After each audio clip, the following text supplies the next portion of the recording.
সিলেটে 5 গাড়ি এসে সেনাবাহিনী কেটা যেন অবজেকশন দিয়েছে, উনি এখানে এসে মিটিং করবার।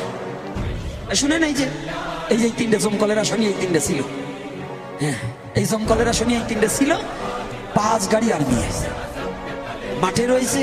আর বোধহয় আসরের ভিতর কতটি 2 গাড়ির মতো ঢুকছে আসরের ভিতর। পুলিশ আইছে, এনএসআই আসছে, আবার গোয়েন্দা বিভাগ আসছে, 4 সেক্টর আসছে।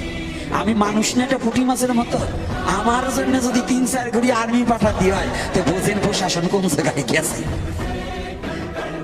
আমি আর যে সময় এই আমাদের দীপু ছেলেটার সনাতনী ছেলেটাকে অর্ধেক মারি করে পুড়িয়ে দিল, আর ওরা হিজড়া হয়ে বন্দুক নিয়ে মায় ঘ্যান মায় কাতে নিয়ে বসে রয়েছে। ওই সারা চোরের দল, ঘুষখোরের দল, ওই চোরের দল, লম্পটের দল, ওরা সেনাবাহিনীর চাকরি করে সেনাবাহিনীর সামনে একটা ছেলেকে হত্যা করে পুড়িয়ে মারে। আর ওরা, আমি জীবন্ত মানুষ, ওখানে আমি কিছু ধর্ম প্রচার করবার, আর সেখানে ওরা চলে আসছে।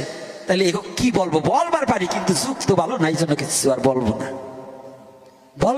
ওই হিজড়া গো কথা বইলে আমার মুখ নষ্ট করে কোনো লাভ নাই। ওগুলো হলো হিজড়া।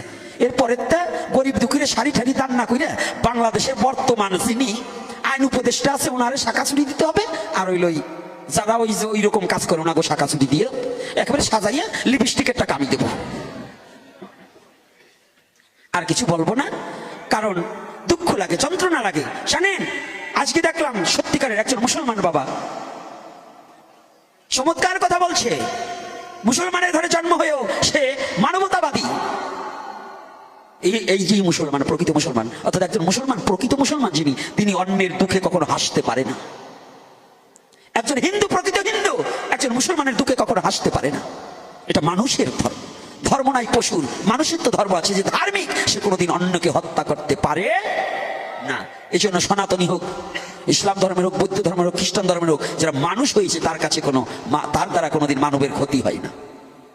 দেখবেন, নাহলে আমরা টিকে আছি, আমরা পরস্পরে বসবাস করছি না, সবাই কি খারাপ?